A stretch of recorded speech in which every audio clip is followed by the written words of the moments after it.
이런 내용입니다.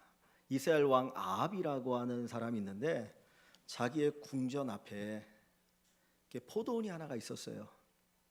근데 사람의 욕심은 한도 끝이 없죠. 이왕이면 그 궁전 앞에 정원이 있거나 또는 뭐 채소밭이 있거나 좀 보기 좋았으면 좋겠는데 그 앞에 포도원이 있는 거예요. 그러니까 야, 내가 저 포도원을 구입해서 정원을 꾸미면 어떨까? 아니면 예쁜 채소밭을 꾸미면 어떨까 하는 생각이 들었어요.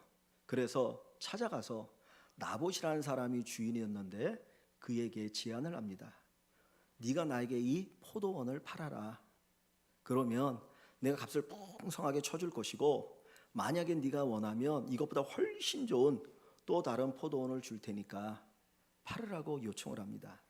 그런데 이 나봇이 안 파는 거예요. 또 찾아갔습니다. 또 찾아갔습니다. 그런 더 좋은 제안을 합니다. 그럼에도 불구하고 나봇이 끄떡도 하지 않고 팔지를 않으니까 이스라엘의 왕이지만 끙끙대기 시작합니다.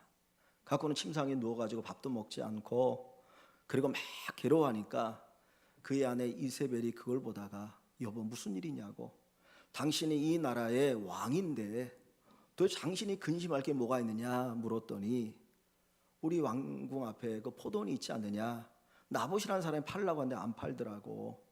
그러면서 이야기를 쭉 했습니다. 그러자 이 이세벨이 그래요? 걱정하지 마십시오. 제가 다 해결해 주겠습니다. 그 나봇을 불렀습니다. 포도원을 넘겨라. 왕이 쓰겠다고 하는데 넘기는 것이 백성의 도리가 아니냐. 그런데 이 나봇이 끝까지 버티는 거예요. 그러니까 이세벨이 어떻게 하냐면 그 이스라엘에 사는 장로들과 귀족들을 불러다가 이제 괴계를 꾸밉니다. 너희 가운데 깡패 같은 사람 두 사람을 택해가지고 나봇을 불러다가 높은 곳에 앉히고 나서 이야기하기를 이 나봇이 하나님과 왕을 저주하였습니다. 혹 왕은 저주할 수 있을지 모르지만 하나님을 저주하는 큰 죄 아닙니까? 그러니까 불러다 놓고는 그리고는 백성들에게 이야기하고 아니 하나님을 저주해? 이런 나쁜 놈 자식. 그럼 돌로 쳐 죽여요. 그리고 나서 그 포도원을 빼앗아서는 왕에게 바칩니다. 여러분, 왕이 포도원을 팔으라고 하는데 그냥 빼앗으려고 한 것도 아니고 처음에 제안이 뭡니까? 포도원을 내게 팔아라. 내 값을 넉넉하게 쳐주겠다. 왕이 포도원 값을 쳐주면 얼마나 잘 쳐주겠습니까? 그런데 이 나봇은 포도원을 팔지 않았어요. 그것 때문에 죽임을 당합니다. 이게 무슨 죽음이에요? 개죽음 아닌가요? 아니 포도원이 그렇게 중요합니까? 그 정도의 포도는 어디서든지 있을 수 있거든요. 왕에게 두둑하게 돈을 받으면 더 좋은 포도원, 더 넓은 포도원 구입할 수 있지 않아요. 그런데 나봇은 그 포도원을 지키겠다고 자기의 목숨을 내놓았어요. 목숨을 바칠 만한 일인가? 저는 국가를 위해서 목숨을 내놓았다면, 아니면 가정을 지키기 위해서 목숨을 내놓았다면, 아니면 성전을 지키기 위해서 또 뭔가 가치 있고 위대한 것을 지키기 위해서 목숨을 내놓았다면 충분히 이해할 만합니다. 야, 진짜 대단하고 훌륭하다. 그런데 그 포도원 하나 지키겠다고 자기의 목숨을 내어놓는 게 이게 진짜 이해가 되는 건가? 이게 목숨을 바칠 만한 일일까라고 하는 의문이 들어요. 그런데 그 뒤에 보면 더 우리가 이해할 수 없는 일들이 있는데 하나님께서 이 일을 아시고는 엘리야 선지자를 부릅니다. 야 엘리야야, 저 아합이 그 포도원을 빼앗기 위해서 나봇을 죽였다. 너 가서 심판을 선포하라는 거예요. 그래서 이 엘리야가 아합 왕을 만나서 심판을 선포하는데 세 가지를 선포합니다. 네가 죽으면 개들이 너의 피를 핥을 것이다. 두 번째로 네 아내 이세벨이 이 나봇에게 누명을 씌워 죽였지. 그가 죽으면 개들이 그 시체를 먹을 것이다. 세 번째, 네 자식들이 70명이 되는데 네 자식들도 다 죽고 개들이 그 시체를 먹고 새들이 그 시체를 먹을 것이라고 하는 어마어마한 심판을 선포하셔요. 그 심판대로, 선포대로 이 아합이 전쟁터에 나갔다가 화살에 맞아서 정말 고통을 당하는데 너무 전쟁이 격렬하니까 나올 수가 없었어요. 그냥 거기서 전사하고 맙니다. 그래서 그 아합이 탔던 전차를 끌고 와서 창기들이 목욕하는 그곳에서 그걸 씻어요. 그러니까 피가 막 흐르니까 피 냄새를 맡고 들개들이 와서 그 피를 핥습니다. 두 번째로 이 아합의 아내 이세벨이 왕궁에 있었는데 창문을 딱 열고 이렇게 내다보는데 예후라고 하는 장수가 저 이세벨을 던져라 그랬더니 그 전까지 이세벨을 위해서 목숨까지 내어놓을 것 같이 충성했던 내시들이 그냥 이세벨을 땅에다 던져버려요. 그래가지고 거기서 터져 죽습니다. 그랬더니 들개들이 또 몰려와 가지고는 그 시체를 다 먹는 거예요. 근데 나중에 보니까 머리하고 팔다리만 남았습니다. 그리고 시간이 흘러서 그 아들 70이 있는데 70명의 아들들이 에우에 의해서 다 죽임을 당하고 말처럼 개들이 그리고 새들이 그 시체를 먹어버립니다. 여러분 이해가 되십니까? 분명히 아합과 이세벨이 죄를 지었죠. 나봇의 포도원을 빼앗았으니까. 그것을 빼앗기 위해서 그 나봇에게 누명을 씌워서 죽였으니까 죄입니다. 그런데 정말 그 죄가 이렇게 한 집안을 완전히 몰락시킬 만큼 큰 죄인가요? 그렇게 개죽음을 당할 만큼의 큰 죄입니까? 하나님께서 이렇게 아합에게 심판을 하신다라고 하는 것은 하나님이 나봇의 죽음을 인정하신다는 거죠. 나봇의 죽음이 개죽음이 아니라 진짜 그건 가치 있는 죽음이다. 정말 그건 가치 있는 죽음이라고 하는 것을 인정하는 것이고 아합과 이세벨과 그의 자식들의 죽음은 무슨 죽음이에요? 그게 개죽음인 거죠. 포도원이 뭔데 자기 목숨을 내놓아야 했는가? 하나님은 그 포도원 때문에 죽은 나봇을 위해서 그렇게 잔인하게 그 집안을 몰락시킬 필요가 있으셨는가? 이것이 오늘 본문에서 우리가 갖게 되어지는 의문입니다. 도대체 포도원이 뭔데? 사실 포도원이라고 하는 거는 그냥 겉으로 보면 극히 평범한 거예요.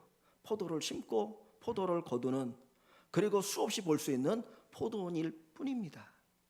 그런데 나봇은 왜 그 포도원에 목숨을 걸고 있는가 하는 거죠. 오늘 우리가 읽은 이 본문 이 3절에 보면 이 아합의 제안에 대해서 나봇이 이렇게 이야기를 해요. 3절과 4절 말씀을 보면 나봇이 아합에게 말하되 내 조상의 유산을 왕에게 주기를 여호와께서 금하실지로다. 자, 여기 보면 포도원을 뭐라고 표현하고 있습니까? 내 조상의 유산이라 그랬어요. 나봇의 조상으로부터 계속해서 물려받은 게 포도원이잖아요. 그 포도원을 조상의 유산이라고 말하고 그 유산을 왕에게 주는 것을 누가 금하신다고요? 여호와께서 하나님이 금하신다라고 이야기합니다. 4절에 보면 이스라엘 사람 나봇이 아합에게 대답하여 이르기를 내 조상의 유산을 왕에게 줄 수 없다. 내 조상에게 물려받은 이 유산을 왕에게 줄 수 없다는 거예요. 하나님께서 이 나봇에게 아니 그 이전에 이스라엘 백성들에게 야 너희의 땅은 결코 다른 사람에게 줄 수 없다라고 말씀하셨기 때문에 그 말씀을 지키기 위해서 이 나봇은 목숨을 걸었다는 거예요. 하나님의 말씀에 순종하기 위해서 말씀대로 살기 위해서 그는 목숨을 내어놓았어요. 이 말씀을 그가 조금만 타협했으면 더 좋은 포도원을 가질 수 있었고 더 많은 돈을 가질 수 있었지만 그는 철저하게 말씀을 지키기 위해서 그는 자기의 목숨을 내놓는 아픔을 겪었습니다. 우리는 하나님의 말씀 앞에 어떻게 살아가고 있습니까? 하나님이 그건 아니야라고 이야기한다면 그 말씀 앞에 아멘하고 그 말씀을 지키기 위해서 나름대로 애를 쓰면서 정말 나의 가치 있고 귀하고 소중한 것들을 내어놓을 수 있겠습니까? 도대체 포도원이 뭔데? 여기 포도원이지만은 레위기 25장 13절 레위기 25장 13절 한번 좀 찾아봐 주시겠습니까? 레위기 25장 23절에 이런 말씀이 있어요. 이 포도원이 중요한 이유, 이 땅이 중요한 이유는 여기에 기록되어 있습니다. 레위기 25장 23절 보면 토지를 영구히 팔지 말 것은 토지는 다 내 것임이라. 지금 하나님 이스라엘 백성들에게 주시는 말씀이에요. 토지를 영구히 팔지 말라 그랬어요. 왜냐하냐? 토지는 누구의 것이라고요? 내 것이라니까, 하나님의 것이라니까. 너희는 거류민이요 동거하는 자로서 나와 함께 있느니라 그랬습니다. 그러니까 이 토지는 누구 것? 하나님의 것이기 때문에 내가 팔 수 있다 없다? 없다라는 거예요. 다만 우리는 사용권을 가지고 있다는 거예요. 그래서 이스라엘 백성들 가운데 정말 가난해 가지고 그 토지를 유지할 수 없는 사람이 있을 경우에는 토지를 팝니다. 그러면 그 형제들이나 가까운 친척이 그 토지를 대신 사주게 되어 있어요. 그래서 그걸 기업물을 짜라고 이야기해요. 또 가난해서 토지를 사줄 수 있는 형제가 없으면은 자기 자신이 열심히 돈을 벌어 가지고 토지를 다시 되사 와야 해요. 그것도 안 될 경우에는 희년이라고 해서 50년마다 이 희년이 되어지면 모든 토지를 원주인에게 돌려주도록 되어 있어요. 그러니까 토지는 내 게 아니라는 거예요. 누구 거예요? 하나님의 것이라는 거예요. 근데 이 토지가 의미하는 건 뭐냐면 천국을 의미하고 믿음을 의미합니다. 가나안 땅은 하나님이 이스라엘 백성들에게 주신 천국을 예표하는 거예요. 그 천국은 무엇을 통해서 얻을 수 있습니까? 믿음으로 얻는 거죠. 믿음으로 하나님의 나라, 믿음으로 천국 가는 거 아닙니까? 그러면 이 나봇은 단순히 포도원을 지키기 위해서 목숨을 버린 것이 아니라 뭘 지키기 위해서 목숨을 버린 거예요? 믿음을 지키기 위해서 목숨을 버린 거예요. 그는 기꺼이 그 믿음을 지키기 위해서, 하나님 주신 이 믿음을 가지고 살기 위해서, 영원한 천국을 누리기 위해서 그는 자기의 목숨까지도 내어놓았다는 거예요. 이 이야기는 그 어떤 것보다도 가치 있는 것이 믿음이라는 겁니다. 믿음은 내 게 아니에요. 우리가 예수를 믿지만 사실은 그 믿음이 어디에서 온 겁니까? 하나님 우리에게 주신 거 아니에요. 하나님이 성령을 우리에게 보내셔서 그 성령 하나님으로 우리가 예수를 믿고, 그 예수를 믿고 영접하여서 우리가 구원을 받고 하나님의 아들과 딸로 살아가도록 하셨고 하나님의 은혜를 누리도록 하신 거거든요. 그러니까 이 나봇은 그 믿음이 얼마나 귀하고 소중한지를 알았던 것입니다. 단순히 나봇은 포도원 때문에 목숨을 내어놓은 게 아니에요. 그는 믿음을 위해서, 하나님의 천국을 위해서 자기의 목숨을 내어놓은 믿음의 사람이었던 것입니다. 나는 이 믿음을 위해서 무엇을 내어놓을 수 있을까요? 나는 이 믿음을 위해서 무슨 대가를 지불할 수 있겠습니까? 오늘날 이 시대 너무나 많은 사람들이 믿음을 팔아버리고 살아갑니다. 믿음 없어도 살 수 있어. 믿음 없어도 살 수 있어. 그리고 살아가고 있지 않습니까? 제가 어렸을 때는 동네에 엿장수들이 가끔 다녔어요. 그죠? 뭡니까? 가위를 탁탁 이렇게 치면서 엿 바꾸세요, 뭐 고물 가지고 나오세요. 그러면 우리 어렸을 때는 먹을 게 별로 없으니까 그 엿이 얼마나 먹고 싶습니까? 그럼 집에 고물이 있으면 고물 가지고 나오면 되는데 애들이 엿이 먹고 싶으니까 이게 고물인지 아닌지 분간이 안 되니까 집에서 꼭 써야 되는 고무신, 생생한 고무신을 가져와서 그 엿 먹고 그러지 않습니까? 그저 맛있다고 좋아하는데 나중에 집에 하면 이제 없어지면 부모님이 이 고무신 어디 갔냐 그러면 제가 엿 바꿔 먹었어요. 그럼 엄청나게 이제 혼나는 거잖아요. 우리가 진짜 믿음을 엿 바꿔 먹고 있지 않은가? 한 번 먹을 그 엿, 잠깐 달콤한 그 엿 때문에 내 믿음을 포기하고 내 믿음을 팔아버리고 살아가고 있지는 않습니까? 사실 우리에게 믿음이 오는 것은 예수 그리스도의 십자가의 죽음이라고 하는 대가가 지불됐기 때문이에요. 예수님의 죽음이 아니면 우리가 믿을 수 없어요. 근데 예수님이 하나님의 아들을 이 땅에 보내시고 그 예수님을 십자가에 죽게 하시고 그리고 그분을 통해서 우리에게 믿음을 주시고 그분을 통해서 우리가 구원을 얻고 이만큼 살아가고 있는 겁니다. 이 시대가 어느 시대입니까? 이 나봇이 살던 시대가 어느 시대입니까? 이 아합이 왕이었던 시대고 엘리야가 선지자로 움직였던 시대입니다. 그때 이 엘리야가 이런 말을 해요. 나밖에 없습니다. 나만 홀로 남았습니다. 나만 홀로 남았다라고 하나님 앞에 탄식합니다. 그 시대 사람들이 다 믿음을 팔아버렸어요. 누구에게? 바알에게.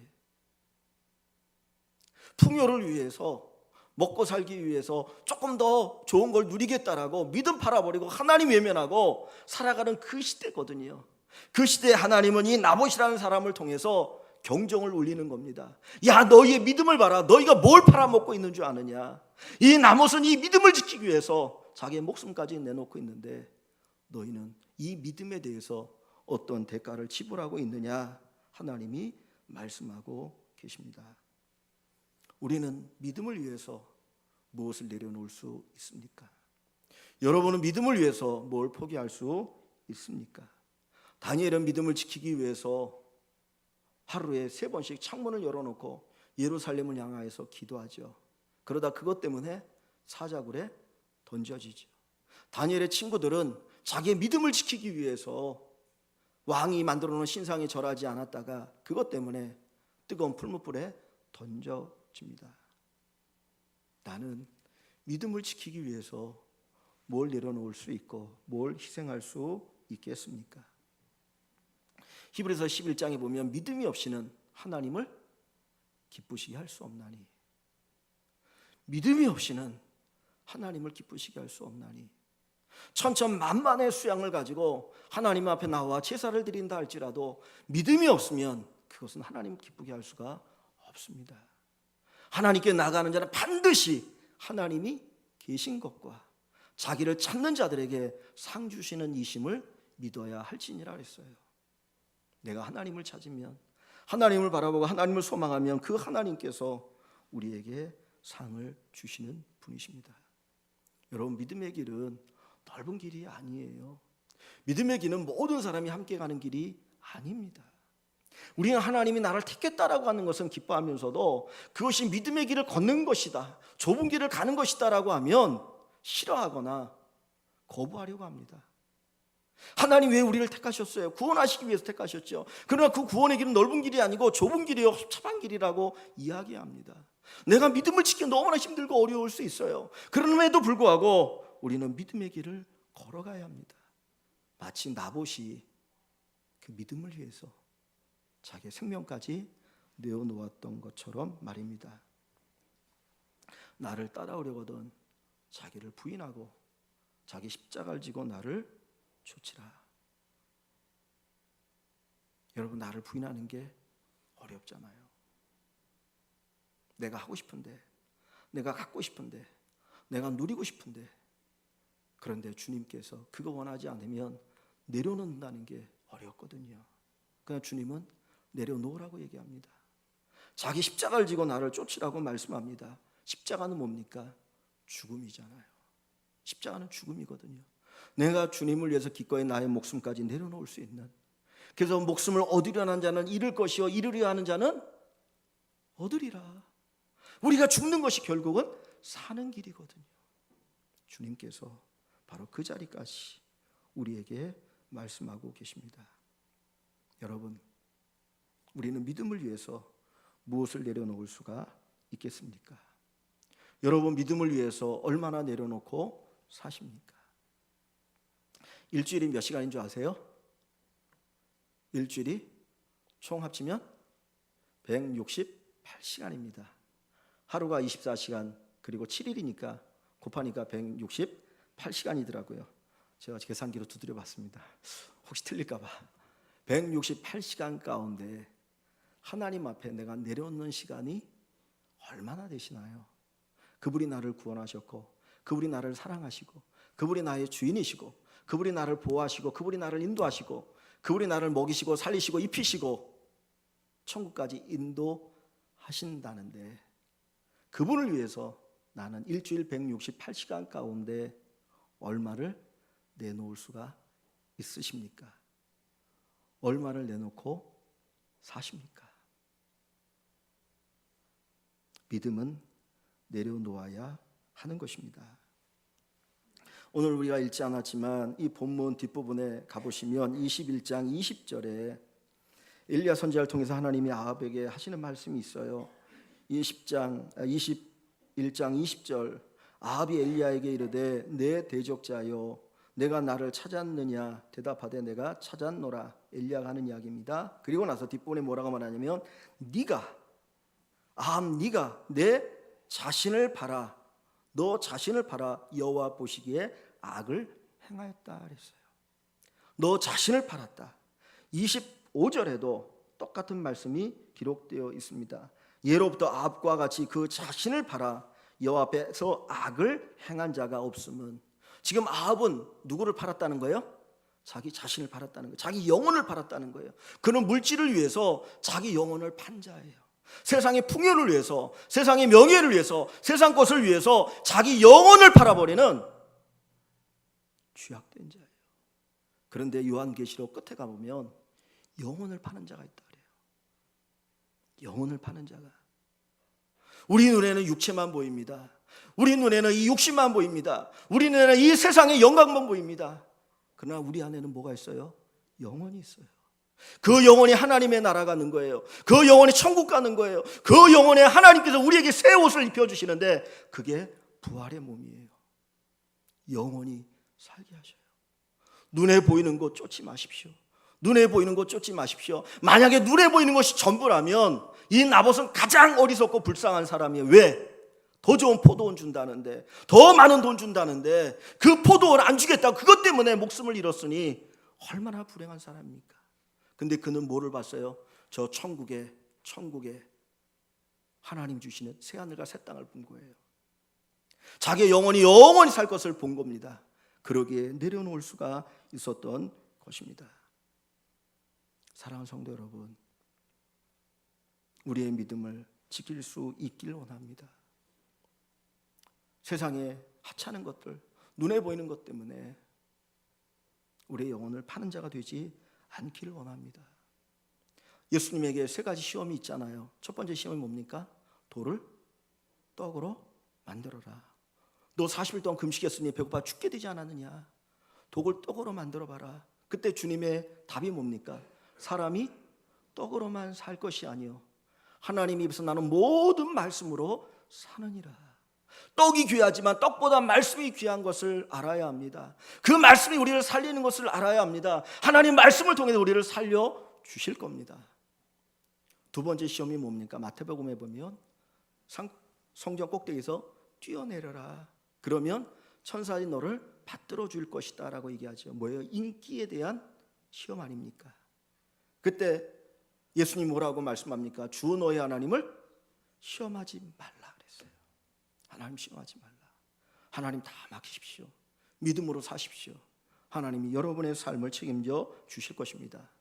세 번째 시험 뭡니까? 산꼭대기에 예수님을 데리고 와서 세상 영광을 다 보여줬어요. 그리고는 네가 딱 한 번만 내게 절하면 이 모든 영광을 너에게 줄 것이다. 십자가를 지지 않아도 된다는 거예요. 고난을 당하지 않아도 된다는 거예요. 한 번만 내게 엎드리면, 한 번만 나를 이 온 세상의 왕으로 인정하면 내가 이 모든 것을 너에게 주겠다는 거죠. 그러나 예수님은 절하지 않았어요. 주 너의 하나님만 경배하라. 하나님만이 우리의 경배 대상이지 이 세상의 그 어떤 것도 경배 대상이 아니라고 주님 말씀하시고 시험을 이기십니다.